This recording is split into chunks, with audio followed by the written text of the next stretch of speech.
Here we are back yet again, the 2W podcast with another hot episode. Ariel Loza, guest, massive industry leader. But before we get to the Lord, that is Ariel, we are excited to bring yet another episode in the 2W podcast in the most cutting edge automotive. We talk about what the future is. We talk maybe even about how bad the past has been or how good it has been, where it's evolving, where it's changing. AAPEX SEMA is right around the corner. And it is just really an exciting time to kind of be in our industry. I think we have a lot of young bucks coming up, and it's awesome to talk to them, really understand what the future of automotive is, aftermarket OE. The landscape continues to change. We are seeing so much progress. I mean, we were all on this EV train. Now we're seeing the political shifts change. Now we're also seeing P&Ls be turned upside down. It's pretty exciting nonetheless. But without further ado, probably the sexiest man alive. Lucas, what's up, bro? Not probably, 100%. 100%. But no, Gideon, you bring up a good point of SEMA and AAPEX coming up. We were just talking about that before we went live. I mean, that is literally just around the corner from now, less than a couple of weeks, obviously, away. We're going to be there live, you in particular. I will be doing the interviews remotely with you, but you will be there live and in person. Yeah. I imagine, signing autographs as you do it. Yeah, something like that. Yeah. Right on somebody's chest. You know what I'm saying? Exactly. I think that's but I think, yeah, good. We've already got, how many people now coming by the booth, and I know we were speaking before with Ariel. He's got some representatives from his company that are coming by the booth, but I think we've got about 40 major companies already pre-registered to come and get their 15 minutes of fame at the booth, which is terrific. Yeah. Well, that's really what it's about. It's very exciting. AAPEX is a big, is one of the biggest events, I think, for us in the industry, certainly in North America. And I think Ariel hit on it before we kind of went on set. You generate, leads and contacts and relationships, and you rekindle relationships in the industry for the year, and it turns into the next 6 to 8 months of work. And really the intent of us bringing the 2W podcast to AAPEX is to give people a platform. I mean, that nothing more, nothing less. 15 minutes of fame during the biggest week, create a little bit of buzz and excitement around what you do. We've had, all year you've been working on these great, fantastic, whether they're parts, whether it's technology, whether it's moving the industry in a direction that is positive. Where a rising tide lifts all boats. That's what it's there for, right? Swing by. We'd encourage you to sign up just so we can have it, organized. But as you know, sometimes people don't. So if you feel inclined to stop by, you can also come on if you don't register, but register it please before. If you Absolutely. And even the last week, I mean, we don't want to spend all of our time, during this podcast doing promo for ourselves, but just in the last few days, the last week, we've gone up, we've got thousands now of subscribers, to our YouTube channel. It just has really taken off within the last few weeks, really blowing up, and which is exciting to see. We're getting a lot of support from people in the industry. A lot of people are liking and sharing and subscribing, and, which is absolutely terrific, because that's how we can do this. We give everything back, that we've got, in order to do this podcast. And it's our way of giving back to the industry. And so we appreciate the support. Yeah. Just wait till we release Ariel Loza. I mean, my God, Christ. This is going to go viral. He may take us to the moon. This Jesus. This interview could be bigger than Joe Rogan and Donald Trump, I'd say. Forever. This interview right here. For sure. That's actually coming out tonight. Hey, Joe Rogan is coming out tonight. That's coming out tonight. We should release this one the exact same time and just see who does better. We would be the needle in the haystack. We can latch onto their SEO. That's right. Exactly. Yeah, we should actually plug that in. Just kind of latch onto their SEO and just ride their wave. Oh, that'd be great. True. Oh wow, awesome. Yeah, no, it's been really exciting. The growth is great. I mean, it's always a lot of fun. Yeah. But the most important piece of what we do is bring in folks like Ariel Loza, industry expert. If you don't know who he is, you're struggling in your commerce game, you're struggling in maybe the next kind of phase in your business, a fantastic leader. There's not a lot of experts in parts commerce in our industry. I think largely there's a lot of sales guys, there's a lot of marketing people, there's a lot of product and procurement specialists, but product managers and product engineers. But when you look at parts commerce, it's always been a little bit of a strange kind of far out. It's getting better. But a leader, Wheeler Fleet Solutions, just a leader coming from the e-commerce and the sales side. So Ariel, welcome to the 2W podcast, man. Thank you guys both for having me. Super appreciative. Very excited to do this. Looking forward to seeing you guys at SEMA AAPEX. I'll be there too. I'm going to try and bring as many people as possible by the booth. But yeah, exciting times ahead of us, and really grateful for the opportunity. Yeah, no, absolutely. We are as well, man. I think January, whenever Lucas and I kind of put together this vision of running, kind of a lot of media in the industry, we saw kind of a lack of just conversations with the future, right? We also like to bring on the old birds. I think we'll get to that, of the generation, just kind of understand their point of view. But their point of view is important because it also has influenced our point of view, right? I think when we look at the future of it, and what I'm always really curious of is, when we think of the aftermarket, like from your perspective, Ariel, like where do you think the future is going to be going? I mean, what do you think, looking kind of where we've come, what do we think the future looks like from an outlook perspective? I mean, for my personal bias, people are looking at the industry too much from a product perspective. Yeah, the analytical data can get you only as far as you might, be able to deduce from it. But listen to the people in the industry that have been here long enough, and then also start listening to what new people coming into the industry have to say about it. Because I talk about it all the time. There's this huge element of like social currency, and social currency will make or break a business. Whether one person in a specific function or company, it can change the entire trajectory of your career. And within the industry, it's the same way. We have a lot of different arguments out there between EV and AI. And I think we can go into those a little bit more, unless we just want to hammer it out now. Well, yeah, no, because I agree. I think social currency is a really interesting piece. I've seen relatively larger organizations literally get shifted through social currency, right? But when you talk about EV, because personally, and I think maybe our listener base, maybe they think the same way, maybe they don't, right? I've been wrong many times. When you talk about EV and AI, how are you bucketing those two together? I treat them completely separate. One's going to be a commodity, one's intellectual property or something that's going to compound over time. But EV, from my opinion, I have said it since day one, it's not the direction that the industry is going to go. And you can mark my words, quote me on that one. The industry will not steer in that direction long term. I think it's really a bridge to what's coming next. And I think that solution hasn't necessarily been found by the people who were projecting this some time ago, and even us now. Current market data trends show that EV sales are slowing down inherently worldwide. And there are many factors to that in supply chain, including, the ability to get like lithium out from different sources, and the finite ability of these different components being available for everyone to utilize on scale, on mass, or having the infrastructure for it. So I really don't think EV has the legs to make it all the way. I think, internal combustion engine, the good old classic cars, we're sticking around. I think this industry has a long way to go before it transcends into that EV marketplace, and I don't think it ever will. Well, Right? what's funny is I was just looking at a report, and when you look at like the EV kind of trends, there was obviously a growth factor, but I think a lot of it was manufactured, right? I think it was manufactured demand, right? I don't think it was true demand. But when you look at follow the money, right? And I was looking at this report, and you start to see P&Ls begin to turn, right, with automakers.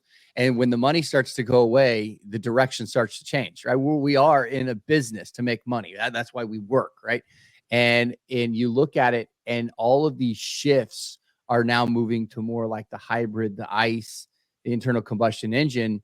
which, to your point, I've said it as well. I think there's a place for EV, but it's not, I don't think, widespread. Yeah. So, you bring up a good point. One of those examples is insurance rates. It costs more to insure an EV vehicle than it does an ICE vehicle. So that should be an automatic deterrent. And then you have range anxiety. A lot of people look at that as a component of their decision making whenever they're going into it. And then on top of that, you think about compounding savings long term and being sustainable.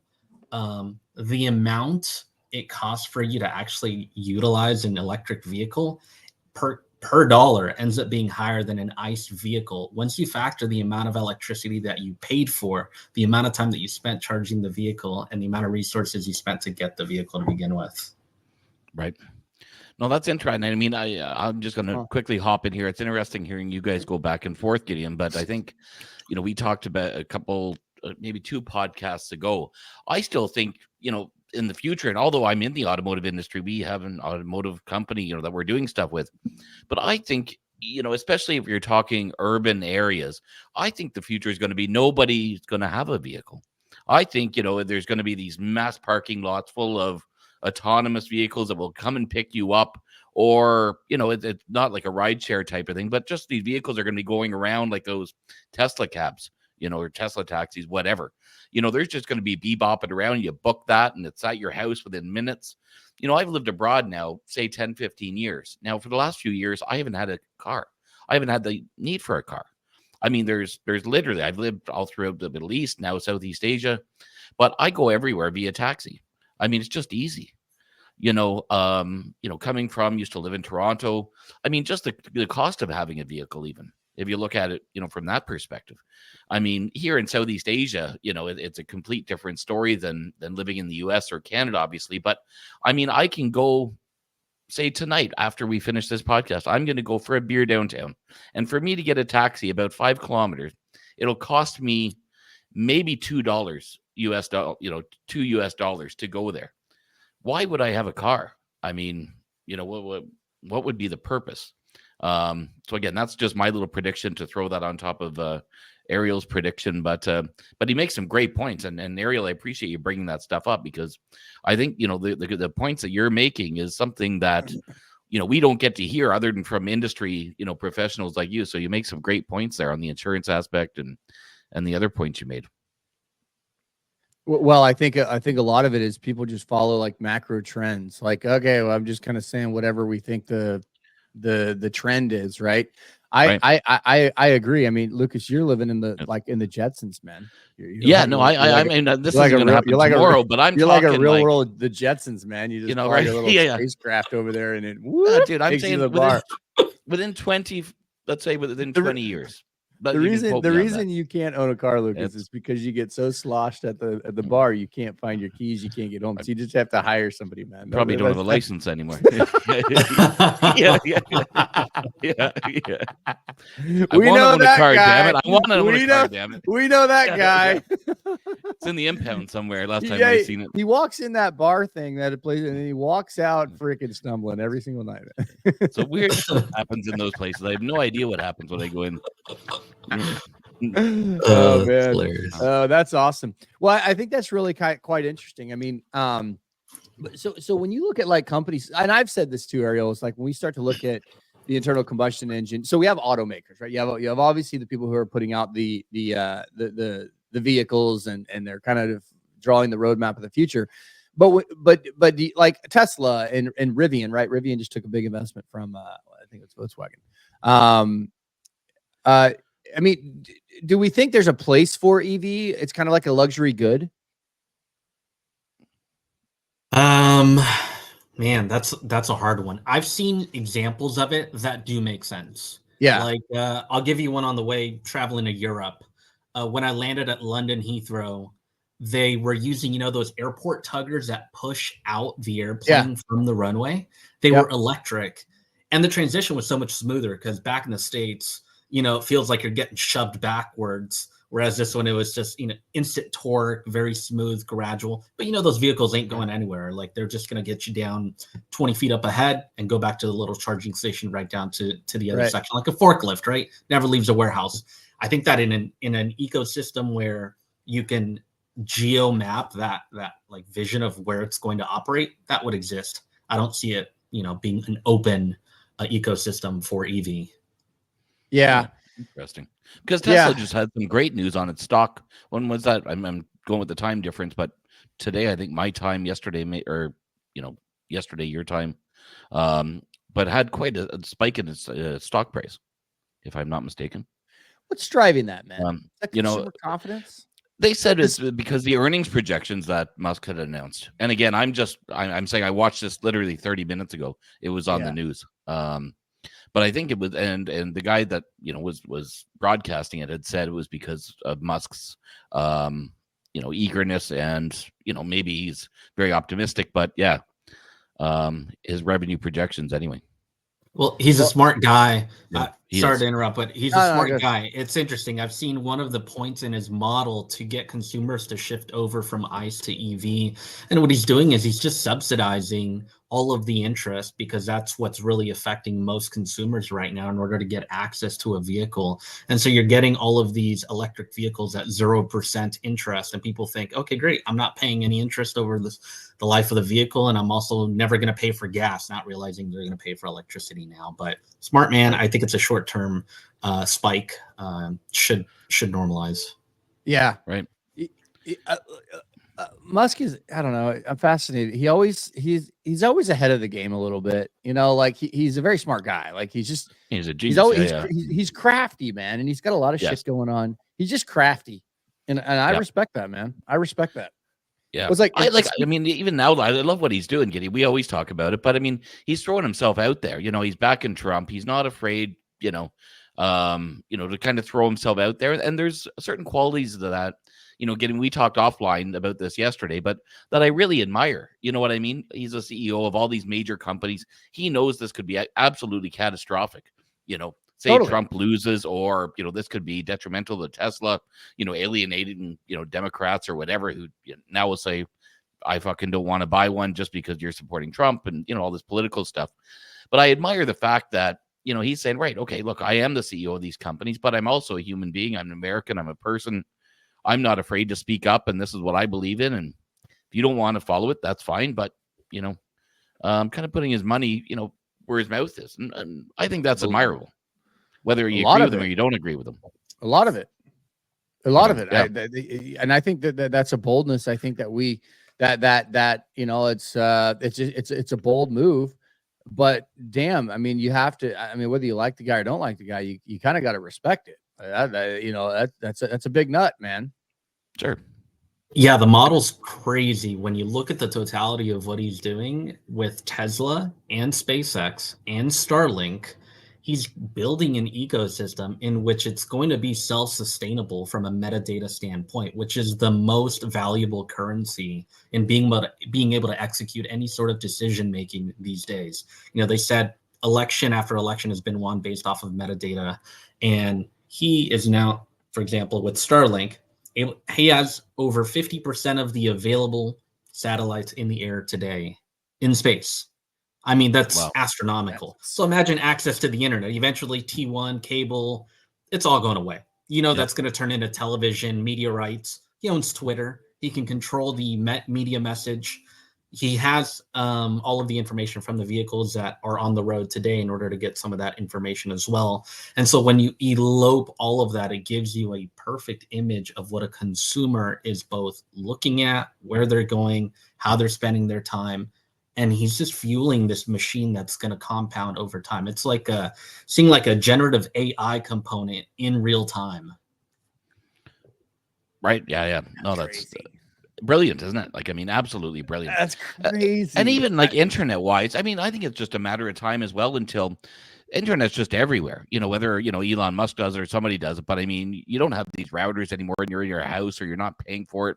You're paying somebody, but you just walk around everywhere and you're connected no matter where you are.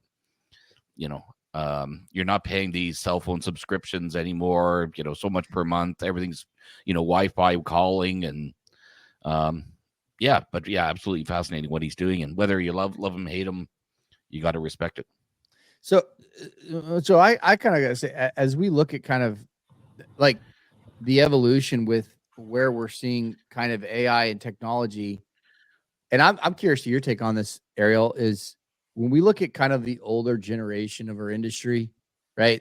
I mean, there's so many guys that I've been in here 40 years, right? 35 years, 50 years. Like, I did my first job was a tech, and then I got in, and now I'm an executive. Some like, as we look and we transition from like the older generation to the newer, younger generation, I probably would put us into that category, right? I mean, I'm 39 years old. I'm so I'm well into my career, but I got 25 years ahead of me.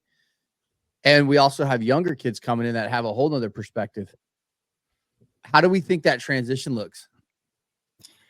It's rough because there's so much contrast in the opinions of the people that have been doing this for 40 years versus the people who have been educated in a different manner in a society that's entirely different than what they grew up in, with a different market and economic and vehicle ecosystem around them. So the transition, I see it on the day-to-day when I'm looking at executives upward, or when I'm looking at coworkers at a different level. We're having to not only find ways to work together side by side, but up and down. And I think that we should defer and really look at the people who've been doing this for a long time as really a stone to lean on and actually build this out. As for example, AI, it started off generationally. You had Chat GPT 1, and now we're in like 4 OI or something like that. But all of this comes from one root. And I think the older generation should be that root and should be empowering the people beneath them and the people beneath them transitively, so that we can all collectively go in the same direction. Otherwise, it's going to be an absolute crap show. Yeah, well, I think you have to, and I think that's a really good point. You really have to, because the industry, as we talk about maybe the industry as a whole, it's anchored and under a philosophy, right? It's anchored under theory, right? How that transaction, or how those transactions occurred, may have occurred under a different form of whether it's through technology or however that transaction occurs, but we're changing, it's evolving, right? Things are moving much quicker.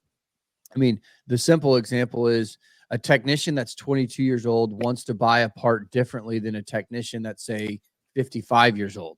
Those are two different profiles, but they're after the same outcome, right? So that's, I think, in the middle, I think that's where our industry kind of you anchor on the older kind of the wisdom, I guess you could say, of the industry, intertwined with kind of what the future looks like. And I agree. I think from a leadership perspective, if you get these young cats coming in your org, and they're eager and they're experimental, man, let them run. Just give them some, like, give them some bumpers, so, like, give them a direction, but let them run, man. Sit back and kind of manage the risk, but let them run. Yeah, I had an opportunity one time to have a very good conversation with an executive of a company I was working with. And I remember saying these words, and I didn't really know what they meant until after I said them. And I said, if you're not hiring people smarter than you, then you're doing it wrong. So what are we doing? It's sometimes those guys at the top think that, it's a be all end all autocracy and that they know what's best for the company. And for someone like Tesla, sure, you can't beat a genius out. But I'm sure Elon Musk has people that are much smarter than him, helping him achieve his goals. And our industry is not really receptive to that to begin with. A lot of times there's a lot of job insecurity attached to it, just because of the amount of change our industry is going through right now, both with, a lot of different organizations purchasing each other, the ecosystem changing from cars, and modernization of it. And then, private equity too. I mean, private equity, they're buying up everything. Private equity, they got their hands in the automotive, and that's like only they get excited about automotive because it's like, all right, it's a stable kegger and the industry's not going anywhere. It's a P&L that shows up every, yeah, like I think private equity, there's a lot of money coming into automotive, which I think is a really interesting piece. Yeah. No, and Ariel, I appreciate your comments. Actually, it really, I've just been here listening to you guys because that generational divide, there's, like you say, there is such a difference when you're talking the old leadership compared to these, young guns coming out of universities and, again, very smart. But on the flip side of that, I look at my age and think back to when I was in my, say, early to mid 20s. I thought then I'm really smart. Like, I thought I'm fucking genius, that I knew everything about everything. And, what do these guys know? And I'd be looking at my boss thinking, Jesus, this guy doesn't know anything. Like he can barely use his telephone, for God's sakes, and he's trying to tell me what to do. But then, obviously, as we all know, we're all roughly around the same age. As you get older, I look back and think, geez, I screwed up a whole pile of shit in my life. But you learn, from those mistakes. But you think, geez, when I was that age, at 25 years old, you can appreciate their opinions and their knowledge and their expertise, but they don't have that life experience. And I think now more than ever, and as I age, how valuable that actually is. And when you're talking to these people in the industry, Gideon, which we regularly do, the guys that are in their, let's say, late 50s, 60s, 70s, sometimes in their 80s, Gideon, we're talking to these guys. Just the mere insights that you get from them and their opinions, their strategies, that might make it sound like it's old, outdated, but it's tried, proven. They've been there, done that. They've seen these ebbs and waves before. When they see the market going towards EV, they just don't say, right, let's stop everything. Let's completely change our business model. Let's jump on this bandwagon. Or, when AI gets brought up, oh shit, AI, right, let's jump, on that bandwagon. Where I see, especially a lot of the youth, Gideon, that we're talking to, or young leadership, they're much more, look at that shiny, object over there called AI. Let's jump all over that and go all in. Forget what we were doing before, just all in that. And then that goes bust. And then you're like, shit, we just went all in on this. Now what do we do? Whereas I think the guys that have been around for years and years, they've seen these little fads come and go. And like Ariel, like you were saying about EV, big mistake. I think if you're absolutely right. If you're a company and you thought, right, we're producing, gasoline engine cars, forget it. Stop the plant immediately. We're going to convert the whole plant into an EV plant starting tomorrow. We're only going to produce EVs. Big mistake. Yeah, you see companies that came up big, like Detroit Motors. They started manufacturing EVs out of Detroit again to try and bring back, Motor City in a sense. And they went probably under, what was it, 5 years time, right? Even with good funding. So, it wasn't viable. It doesn't work out. Well, right? the God lightning for the old guard. Thank God for the old guard. Well, the EV Lightning, they shut down that plant. I don't know if you saw that recently. They shut down production on the EV Lightning. Oh, really? Yeah. That's right. That's right. Yeah, we did talk about that a few weeks ago. Yeah. Mm-hmm. Well, that's the government in my opinion, again, which some people may not like, or like, I don't give a shit. I think, you look at the subsidies, right? So you're subsidizing what you think is driving demand. But like, for example, I have a good buddy of mine who he owns actually a couple of car dealerships here in Jacksonville, Florida. And his Toyota dealership, he says every single month when I look at, the list of vehicles on my lot, every month, the bottom 5% or the bottom of the barrel, the oldest vehicles are all Toyota EVs. He says I can't get rid of them. You know what I mean? And so it just shows kind of like that we jumped the gun on that. But kind of to your point, I think when you look at the old bird, you know what I mean? Like, they're tough, man. They're tough son of a bitches, right? Like, they don't just make it, but I think that's a sign of like wisdom and success, right? Like, I don't just because the wind blew, we don't, let's explore, right? Let's be the future. But I don't know if there's a reason why. Like, I've met a lot of guys like that. You can't move them, right? You can talk and do a bunch of hand waving and put some shiny shit in their face, but like you can't move. Like, they're just they're tough, man. Like, it's cool. Well, That's why they last like 40, 50 years in our industry. And some people just fizzle right on out. You're like, how's this, salty dog in here got a 40-year pin on them? Right. You see it when they're not reactive, when they're analyzing the market, and they what would you say, stand their ground, or hold steadfast on things. A good example, like, let me toss this out there. I don't know if it's like very common knowledge, but 120 years ago, Ford had EV cars. You go to the Detroit Ford Museum, and you can find 1905, 1906 electric vehicles that were charged by public charging stations in the ground. Go look it up. It's fact. Wow. It's in the museum. They existed. Even up into the 30s and 40s, they had e-scooters back in the day. Right. And we think it's a whole new fad that we're getting into and that we're innovating. I mean, we're probably one of the least innovative generations thus far, with the exception of a few very unique individuals. I totally agree with that. Well, I mean, the college kids are coming out. I mean, you don't even have to you run everything through AI, man. You got all these, you see those kids are in college, man. They have all these AI note takers and bots and shit, and it puts together a presentation. Fucking, that's crazy, man. Like, I don't know if that's good or bad. Like, I really don't know. Yeah. Well, let's hope it's good. Yeah, exactly. I don't know. I'm just like, I mean, shit, that's hardcore, right? I mean, I remember going to college. You're there, you're studying, right? I mean, maybe, like, I never, like, I don't know. That blows my mind. Like, what? You have a badass presentation. I was watching this video.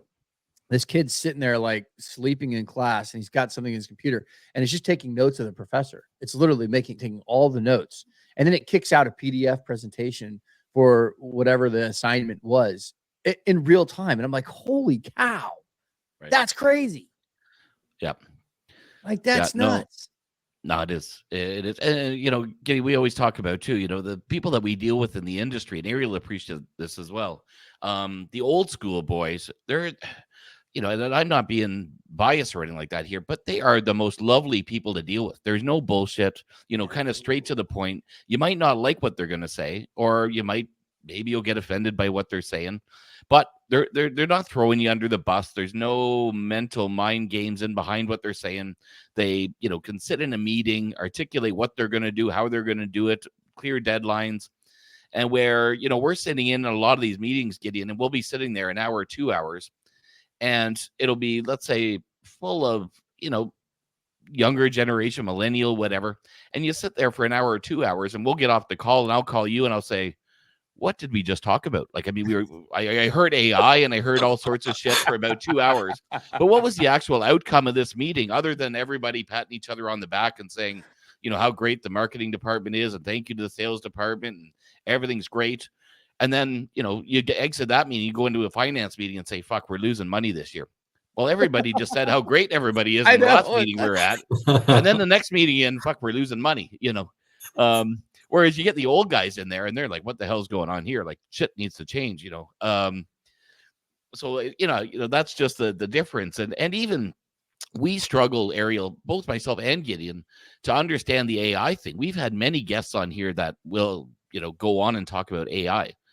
And again, you'll try and probe and go deeper and say, well, how is this beneficial? Like, what do I need to do? And they'll say, well, look, you need to implement it in your organization or you're going to be left behind. Okay, great. No problem. I'll do that right now. But what do I do?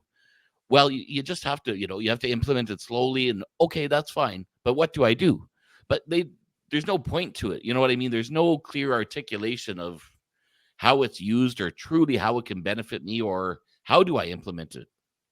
Right. What is the actual strategy? Yeah, I'd love to know. Yeah. It's an ABC type of thing I need. Yeah, my take on it, every single time I hear someone bring it up, is how are you going to stay ahead of it?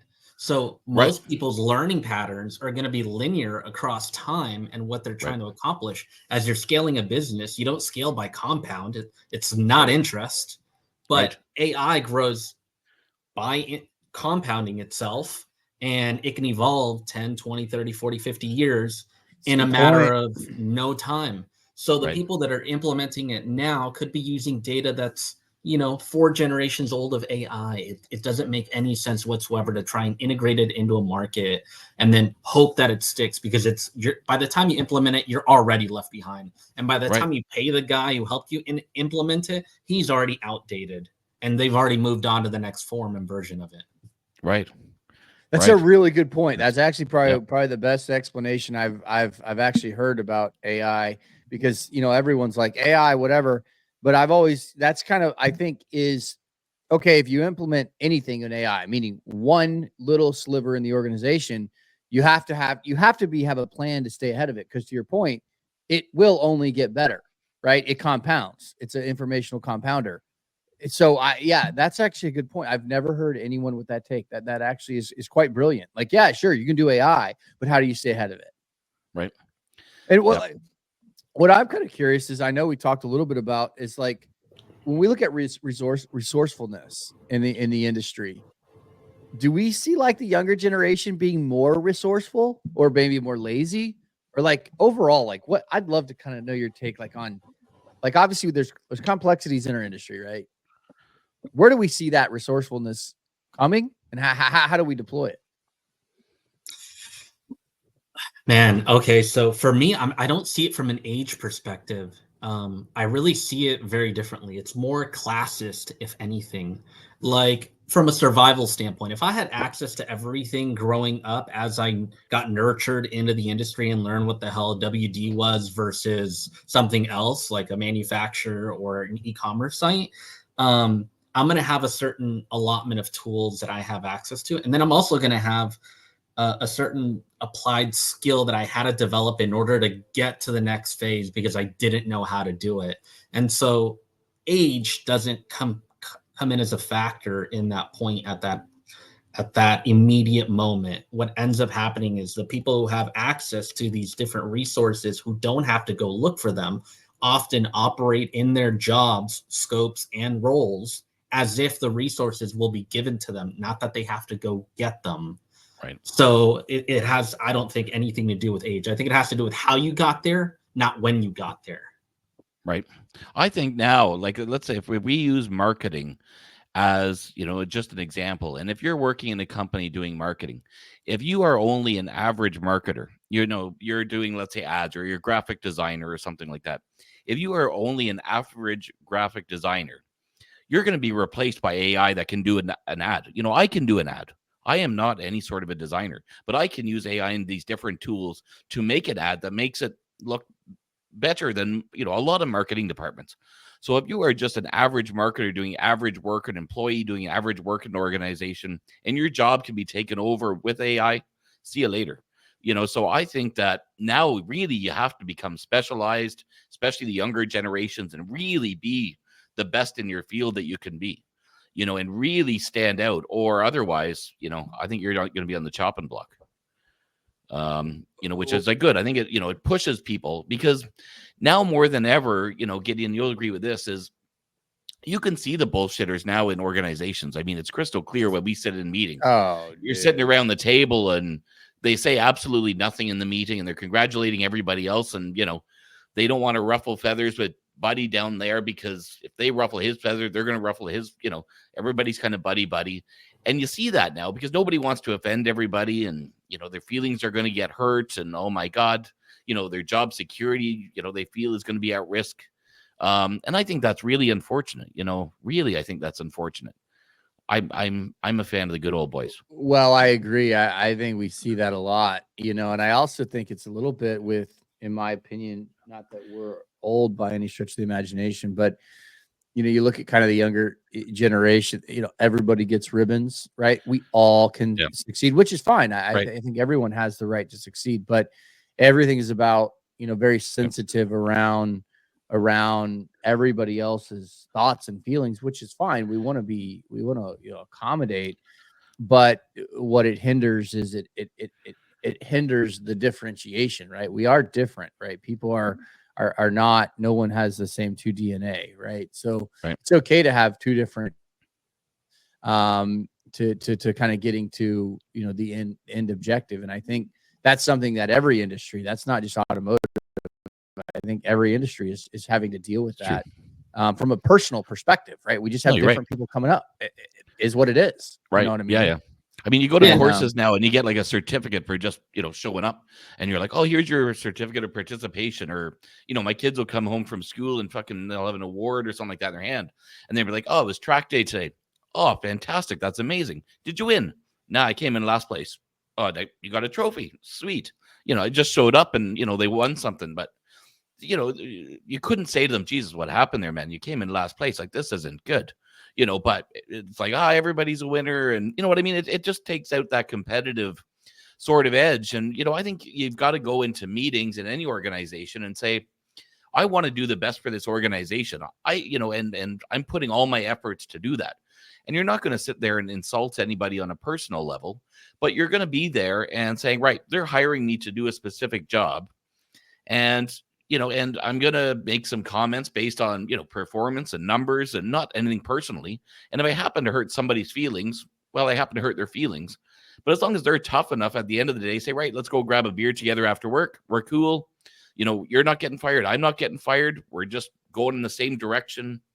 We both are looking down the same path for success. And, Gideon, we don't get along. We don't agree on everything. No. And then we're pissed off at each other some days. And I'll tell you where to go. And I mean, exactly. I know you're jealous of me, and that's why sometimes you get upset, and I can understand that. Yeah. The dogs that you bring home, I'm sure. Yeah. But you hit it right on the head. I mean, companies pay you for your opinion, not for what you're not bringing in this like golden coin in your pocket that you throw out when the entire team is there. And then you're like, here's the work. It's done. Right. No, you're literally sitting there to have a discussion, have an opinion, and then create a common solution. But those days are gone. I mean, how many college campuses, like kids are being educated these days to just kind of sit there, listen, take notes and apply. But how much critical thinking are we really doing? And how much vocalization and opinions are we really sharing? To Gideon's point, like the originality has left the room. And totally, man, originality. It really has. Like it really has. Like, and I don't know why. I think I know why. Right? It's a groupthink kind of mentality. People are coming out of academia with a little bit different of a model.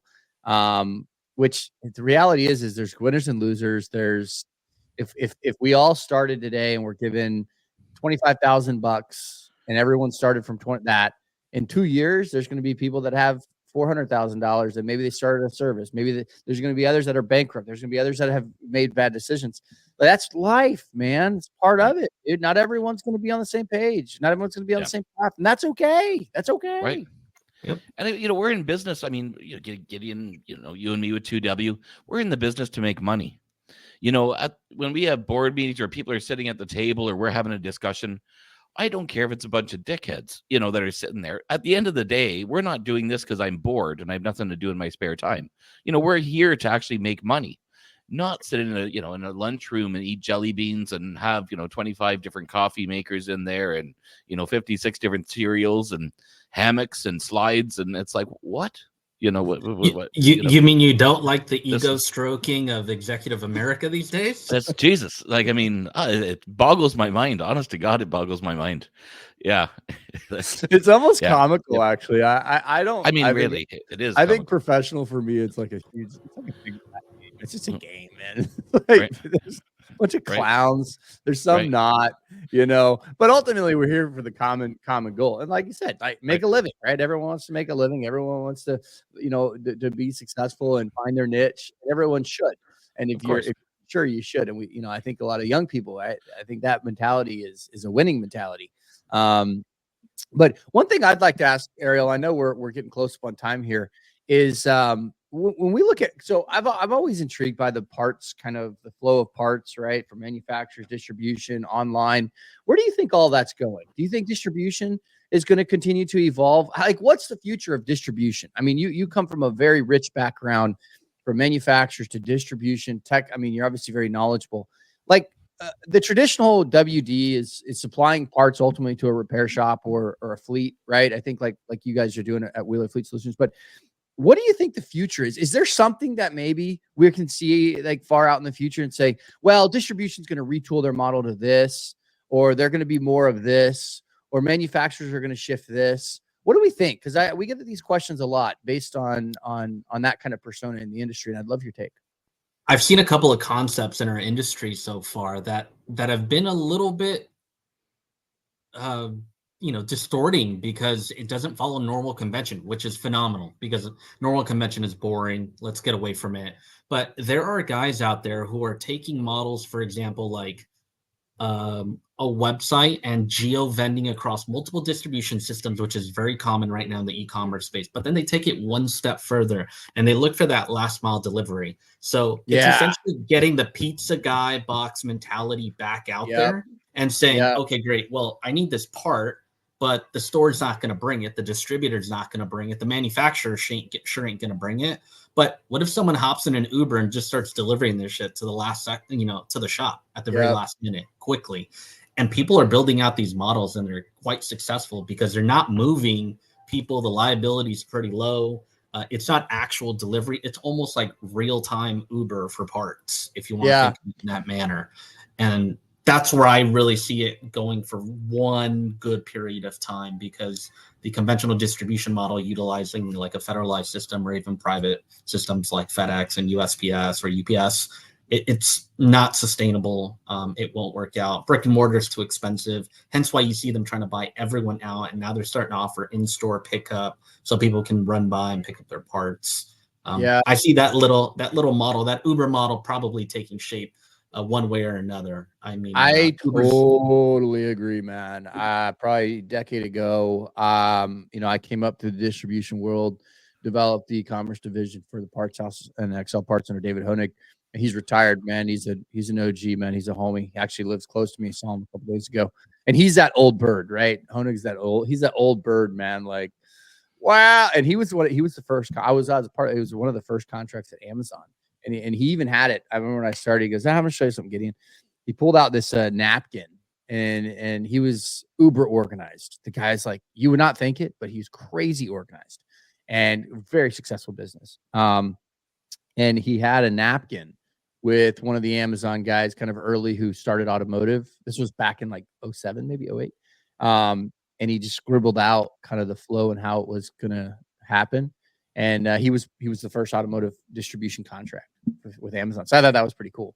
But like that was a little bit of the future. And what's funny is this is actually it's a kind of a funny story. He even says to this day, in 2007 or 8 or 9, whenever he did that contract, I wasn't working for him at the time. He said, if I would have dumped $100,000 in Amazon stock, I would have 100x what I made through like a 15-year partnership, dude. Just because the chargebacks, all the bullshit. He goes, the first few years it was great. After that, they started to refine, and your product doesn't get picked up in their FCs. So the reason I tell that story is it's kind of, I think that was a lot of kind of the future of tech at a marketplace level. But I think you run one step closer to your point, Ariel. I believe that you're going to see a condensed distribution model. You're going to see distributors become more of carriers, delivery drivers, pizza model deal where parts are going to repair shops. You've got Bobby on delivering 15 parts. 5 of them are going to repair facilities. 5 of them are going to residential homes because they hit that geo in their route, right? And then maybe 5 of them are going to a dealership, or maybe 5 are being shipped, right? What the future is, how we can really push the limits. I'll say this. I know as we're coming up on time, Ariel, we graciously appreciate your time. We don't take it for granted. And you bringing your industry expertise, to the automotive, keep doing what you're doing. We'd love to have you back on. We hope to see you guys out at AAPEX. And a question for you: if any of our, the automotive, they're looking for potentially, expertise in your field, how can they reach out to you, man? Find me at AAPEX SEMA. I'll be right by your booth the entire time, just glued on there. Dealerfleet.com is not really a sustainable model for me to be able to get hung on to. Happy to share my contact here if you guys can put it out there. Absolutely. That way people can reach out directly to me. I usually give out my cell phone. I'm not a believer in company phones. We live in a people industry, so we got to make ourselves available to anyone, big or small, high or low, does not matter. Totally We got to help agree. each other out. LinkedIn, you active on LinkedIn? Active on LinkedIn. Yep, absolutely. Loza.Ariel. Tag that. Yep, perfect. Yep. Okay. Loza.Ariel. Yep. Awesome. Well, as always, man, it is a really awesome time having you guys on. We're going to continue to bring the most cutting edge discussions in the industry. I think it's going to be fun to watch it over the next 5-10 years, to really watch kind of the ecosystems mold together, watch, how our manufacturers and distributors and sellers are going to continue to evolve. As always, we are the voice of the industry. It's 2W Podcast.